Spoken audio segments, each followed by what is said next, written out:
92 ዓመቴ ነው። ከባለቤቴ ከጓደኞቼ አልፎ ተርፎም ከጠላቶቼ በላይ በህይወት ቆይቻለሁ። ከሁሉም በላይ ደግሞ ሰው ምን ይለኛል ብሎ ይጨነቅ ከነበረው የድሮ ማንነቴ በላይ ኖሬያለሁ። አሁን የገደል አፋፍ ላይ ነው የቆምኩት። መጨረሻው ይታየኛል። ከመሄዴ በፊት ግን ዞር ብዬ ገና በህይወት ግብዣ ላይ ላላችሁት ያየሁትን ልንገራችሁ። ምክንያቱም እናንተ የምትኖሩት በውሸት ውስጥ ነው። ጊዜ ያለኝ በሚል የውሸት ተስፋ ደንዝዛችኋል።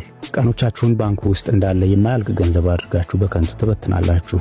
እውነቱን ልንገራችሁ፣ ሰው በምድር ላይ እንግዳ ነው። ሁሉም ያልፋል። ይህም በጭንቅላታችሁ ታውቁታላችሁ፣ ግን በልባችሁ አልተረዳችሁትም። የሞት ቅዝቃዜ በጉሮሮአችሁ ላይ ሲያርፍ አልተሰማችሁም። ቢሰማችሁ ኖሮ እንዲህ አትኖሩም ነበር። ስለ ጃክ ልንገራችሁ። በ1968 ጃክ የቅርብ ጓደኛዬ ነበር። ከኔ ይልቅ ጎበዝ፣ መልከ መልካምና ሀብታም ነበር። አንድ ምሽት ትልቅ ሥራ ተሳክቶለት እያከበርን ነበር። ልዩ የሆነ ሲጋራውን እያጨሰ በቆዳ ወንበሩ ላይ ተደግፎ እንዲህ አለኝ፣ ፍራንክ 5 ዓመት ብቻ እቅዴ ይሄ ነው። ለ5 ዓመት ደክሜ ግቤ ላይ ደርሳለሁ። ከዛ ቆማለሁ። ከዚያ ሚስቴን ጣሊያን ወስዳታለሁ። ስዕል መሳል ጀምራለሁ። ከዛ መኖር ጀምራለሁ። ጃክ እቅድ ነበረው። የህይወት ካርታ ነበረው። ከ3 ቀን በኋላ ግን ከቢሮ ሲወጣ ደረቱን ይዞ አስፋልቱ ላይ ወደቀ። በ42 ዓመቱ በድንገት ሞተ። ጣሊያንን አላያትም። አንድም ስዕል አልሳለም። አስከሬኑ አጠገብ ቆሜ የተሰማኝ ሐዘን ጃክ ስለሞተ ብቻ አልነበረም። ሁላችንም እንሞታለን። ትልቁ ሐዘን ጃክ ሙሉ ህይወቱን ለመኖር ሲጠባበቅ መጨረሱ ነው። ህይወቱን ፈጽሞ ለማይመጣ የተሻለ ጊዜ እንደ መተላለፊያ ክፍል ተጠቀመበት። የሚገርመው ደግሞ ከሳምንት በኋላ ቢሮውን ላጸዳ ሲሄድ የ6 ወር ቀጠሮዎቹ ሞልተው ነበረ። ዓለም ግን በጃክ መሞት አልቆመችም። ድርጅቱ በ2 ሳምንት ውስጥ በሌላ ሰው ተካው። ደንበኞቹ በ1 ዓመት ውስጥ ስሙን ረሱት። አሁን እናንተን ሳያችሁ ጃክ ይታየኛል። እናንተም ያንን ውሸት ለራሳችሁ ትነግራላችሁ። ደግሞ ሲጨመርልኝ ደስተኛ ሆናለሁ። ልጆቼ ሲያድጉ ዝናናለሁ። ወንድሜ ይቅርታ ሲጠይቀኝ ይቅር እለዋለሁ። ከ92 ዓመት አዛውንት ይህን መራራ እውነት ስሙ።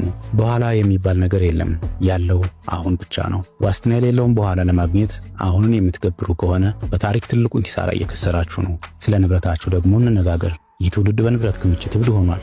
ለማትወዱት ሰው ለመታየት በሌላችሁ ገንዘብ የማያስፈልጋችሁ ዕቃ ተገዛላችሁ። እኔ አሁን በአንዲት ትንሽ ክፍል ውስጥ ነው የምኖረው። አልጋ፣ ወንበርና የባለቤቴ ፎቶ ብቻ ነው ያለኝ። ድሮ ትልቅ ቤት፣ ዘመናዊ መኪናዎችና በቃ የተሞላ ጋራዥ ነበረኝ። አሁን ግን ከመጨረሻው መስመር ላይ ሆኜ በግልጽ የምነግራችሁ ያ ሁሉ ቆሻሻ ነው። ብዙ ቀብር ላይ ተገኝቻለሁ። ሬሳ ሳጥን ተከትሎ የቤት ዕቃ የሚጭን መኪና አይቼ አላውቅም። ስትሞቱ ልጆቻችሁ አንድ የማያውቁት ሰው ቀጥረው 90% ንብረታችሁን ወደ ቆሻሻ መጣያ ያስገቡታል። የቀረውን 10% ደግሞ በሳንቲም ይቸረችሩታል። ታዲያ ለዚህ የወደፊት ቆሻሻ ስትሩ ለምን ራሳችሁን ትገድላላችሁ? ለምንስ በትራፊክ ውስጥ ለሚቆም መኪና ስትሉ በሳምንት 60 ሰዓት እየሰሩ የልጆቻችሁን እድገት ታጣላችሁ? ይሄ እብደት ነው። እብደት መሆኑን ደግሞ እኔ ወዳለሁበት ቦታ እስከምትመጡ ድረስ አታውቁትም። ያኔ ግን ዕቃውን ለመመለስ ጊዜው ረፍዷል። ስለ ትልቁ ድል ልንገራችሁ። በ1979 የዓመቱ ምርጥ ነጋዴ ተብዬ ተሸለምኩ። ትልቅ ግብዣ ነበረ። መድረክ ላይ ስወጣ ሰዎች አጨበጨቡ። ዓለምን የረታው መሰለኝ። ሽልማቴን ይዤ ወደ ቤቴ ስመለስ ቤቱ ጨለማ ነበረ። ባለቤቴ እና ልጆቼ ተኝተዋል። የወጥ ቤት ጠረጴዛ ላይ ብቻዬን ተቀምጬ ያኔ ብርጭቆ ሽልማት እያየሁ አንድ ነገር ተረዳሁ። ጭብጨባው ቆሟል። በግብዣው ላይ የነበሩት ሰዎች ለእኔ ግድ የላቸውም። ግዳቸው ከኔ ከሚያገኙት ጥቅም ጋር ብቻ ነበረ። እውነተኛ የሚወዱኝ ሰዎች ግን በላይኛው ክፍል ተኝተዋል። ያኔ ብርጭቆ ሽልማት ለማግኘት ስል እነሱን ለወራት ዘንግቻቸው ነበረ። ለሥራ ስል የልጄን ጨዋታ፣ ለስብሰባ ስለ ጋብቻ ባህላችንን አሳልፌያለሁ። ለምን? ያ ሽልማት አሁን የት እንዳለ እንኳን አላውቅም። የሆነ መጋዘን ውስጥ ተጥሏል። ነገር ግን መምጣት አልችልም ስላት በባለቤቴ ላይ ያየሁት ሐዘን እስካሁን አብሮኛል። የሥራ ስኬታችሁ የታሪክ አሻራችሁ ይመስላችኋል? አይደለም። ሥራ ማለት የሕይወታችሁን ሰዓታት ለሌላ ሰው ግንብ መገንቢያ መሸጥ ማለት ነው። ዛሬ ብትሞቱ የእናንተ የሞት ዜና ሳይወጣ የእናንተን ቦታ የሚተካ ሰው ማስታወቂያ ይወጣል። ለሥራችሁ አትስገዱ። ሥራችሁ መልሶ አይወዳችሁም። መብራት ሲጠፋም እጃችሁን አይይዛችሁም። ታዲያ ምን ይተርፋል? ገንዘብ ውሸት ከሆነ፣ ሥራው ጥምድ ከሆነ፣ ንብረት ደግሞ ቆሻሻ፣ ምን ይቀራል? የምነግራችሁ ከእናንተ ጋር የሚቀረው ለሰው የሰጣችሁት ነገር ብቻ ነው። የሰጣችሁት ፍቅር፣ የሰጣችሁት ጊዜ፣ የፈጠራችሁት ትስስር። እዚህ ወንበር ላይ ተቀምጬ የማስበው ስለ ንግድ ስምምነቶች አይደለም። ከባለቤቴ ጋር ያሳለፏቸውን እሁዶች፣ የልጅን የልጅነት ሳቅና አንድ ቀን በረዶ ውስጥ የቆመ መኪና ለመግፋት የረዳሁትን እንግዳ ሰው። እውነተኛው ሀብቴ ብቻ ነው። ስለዚህ ምክሬን ስሙ። የሚከተሉትን 3 ነገሮችም አድርጉ። አንደኛ፣ ኩራታችሁን ግደሉ፣ ወይም ደግሞ ኪል ዮር ኤጎ። ሰው ምን ይለኛል ብላችሁ አትፍሩ። ሰዎች ስለእናንተ የሚያስቡት ነገር የለም። እነሱ በራሳቸው ጭንቀት ተወጥረዋል። የምትኖሩት በራሳቸው አእምሮ ውስጥ እንጂ በሰው ቤት አይደለም። ሁለተኛ፣ የመጨረሻ ጊዜ መሆኑን አስቡ። ማንኛውም ነገር ስታደርጉ ይህ የመጨረሻ ሊሆን ይችላል ብላችሁ አስቡ።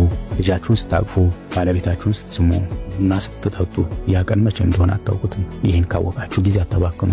ሶስተኛ፣ ንቁ ሁኑ። እኔ 92 ዓመቴ ነው። ወገቤን ያመኛል። አይኔ በደንብ አያይም። እናንተ ግን ወጣትነትና ጤና አላችሁ። ነገር ግን ስልካችሁ ላይ በማፍጠጥ ህይወታችሁን እያደነዘዛችሁት ነው። ይብቃችሁ፣ ውጡ፣ አየሩን ተንፍሱ፣ ሰማዩን እዩ፣ እናታችሁን ደውሉላት፣ ጠላቶቻችሁንም ይቅር በሉ።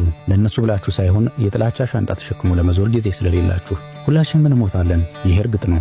አብዛኛው ሰው ግን ሳይኖር ይሞታል። እንደ ጃክ አትሁኑ። የ5 ዓመት እቅድ አትጠብቁ። ጥሩ ምግብ ብሉ፣ ጉዞ ሂዱ። እወድሃለሁ ወይም ደግሞ እወድሻለሁ ለማለት ቀዳሚ ሁኑ።